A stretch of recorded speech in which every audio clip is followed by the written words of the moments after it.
Clashes erupted briefly between the police and a group of demonstrators in central Athens on the fringes of a protest by thousands of students and railway workers over Greece's deadliest train crash in living memory.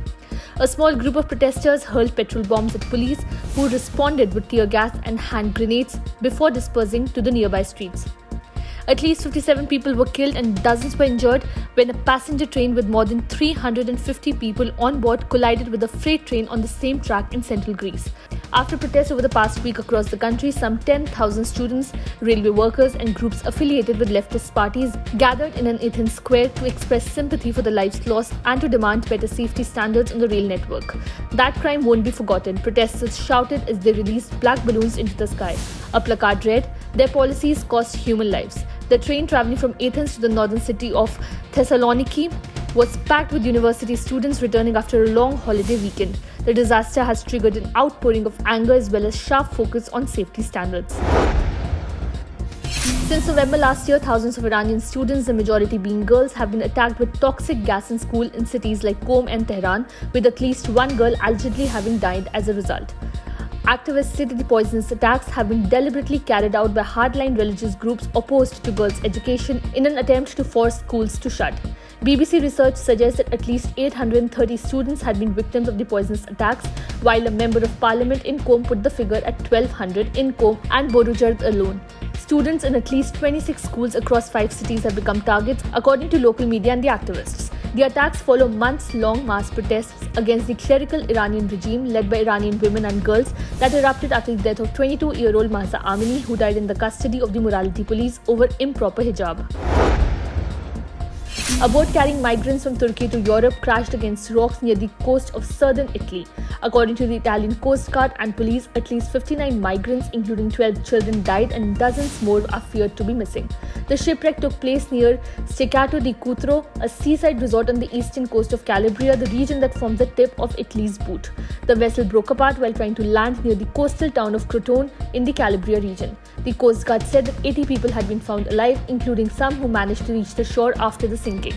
The exact number of people who were on the boat when it broke apart was not clear. Rescue workers told the AFP news agency that the vessel had been carrying more than 200 people, which would mean more than 60 people unaccounted for. The boat, which sailed from Turkey several days ago, was carrying passengers from Afghanistan, Pakistan, Somalia and Iran.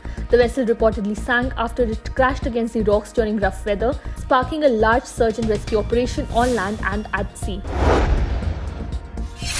Jordan hosted a meeting between top Israeli and Palestinian officials in an attempt to halt the surge in deadly violence in the occupied West Bank that could escalate into more violence. Israeli and Palestinian officials issued a joint statement in which Israel said that it would halt discussions about new settlement units in the occupied West Bank for 4 months. The officials on both the sides vowed to de-escalate violence at the meeting. The joint statement came at the end of the meeting, also attended by US, Egyptian and Jordanian officials amid growing concerns over an escalation of violence in the run-up to the holy Muslim month of Ramadan that begins in late March. The two sides also agreed to meet again next month in Sharm el-Sheikh in Egypt. Jordan, along with its allies Egypt and the US, said that the meeting was a sign of major progress towards re-establishing and deepening relations between the two sides. But underlining the challenges, Palestinian militant group Hamas, which governs the Gaza Strip, called the meeting worthless and condemned the West Bank-based Palestinian Authority for taking part. El Salvador's government moved thousands of suspected gang members to a newly opened mega prison, the latest step in a controversial crackdown on crime that has caused the Central American nation's prison population to soar. This will be their new home, where they won't be able to do any more harm to the population, President Nayib Bukele wrote on Twitter. Around 2,000 accused gang members were moved to the 40,000 person capacity prison, considered to be the largest in the Americas. Bukele asked his allies in El Salvador's Congress to pass a state of exception last year, which has since been extended several times, that suspends some constitutional rights after a dramatic spike in murders attributed to the violent gangs. Since then, more than 64,000 suspects have been arrested in the anti-crime dragnet. Arrests can be made without a warrant. Private communications are accessible by the government, and detainees no longer have the right to a lawyer. A drone attack on a Russian A-50 surveillance aircraft at an airfield near the Belarus capital of Minsk blew it up. The responsibility for the attack has been claimed by the Belarusian anti-government activists. Partisans confirmed a successful special operation to blow up a rare Russian plane at the airfield in Machuleshche near Minsk, tweeted Franak Vyakorka, a close advisor of opposition figurehead Svetlana Tikhanovskaya.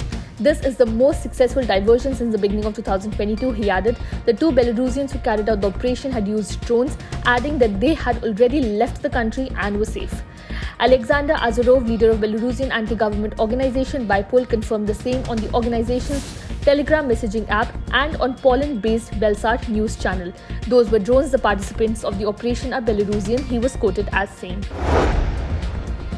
Over the last week, we have seen a deluge of photos coming in from Venice showing its famous canals facing a rather dry spell.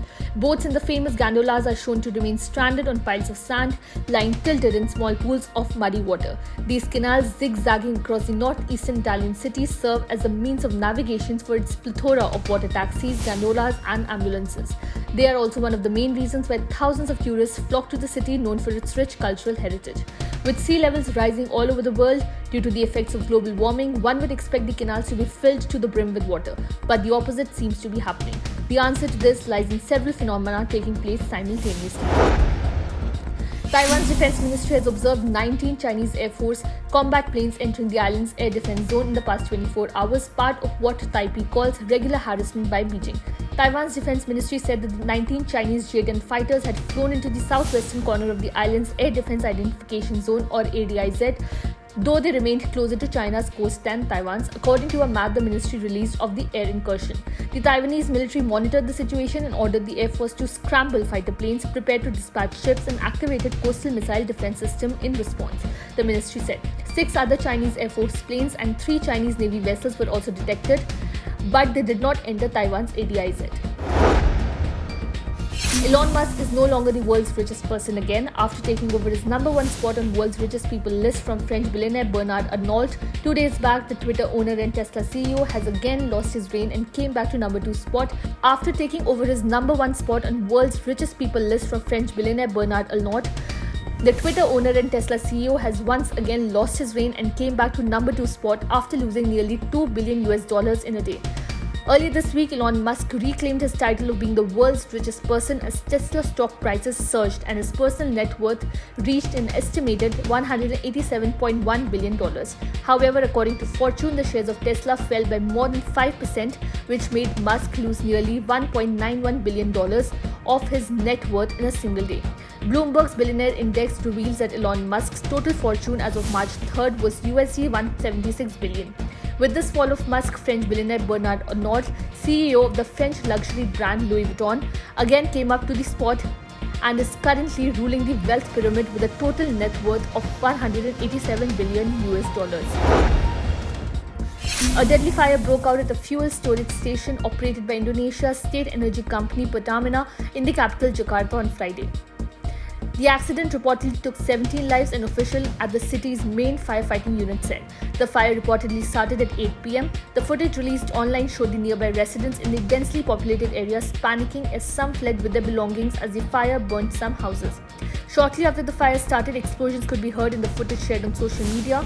Authorities initially put the death toll at 17 but revised it later to 13. Dozens were injured and hundreds were evacuated. A Pertamina spokesperson said late on Friday that the fire had been extinguished at about 10:30 p.m. Fire was still seen around residents' houses after that, a firefighting station official said on the unit's Instagram account.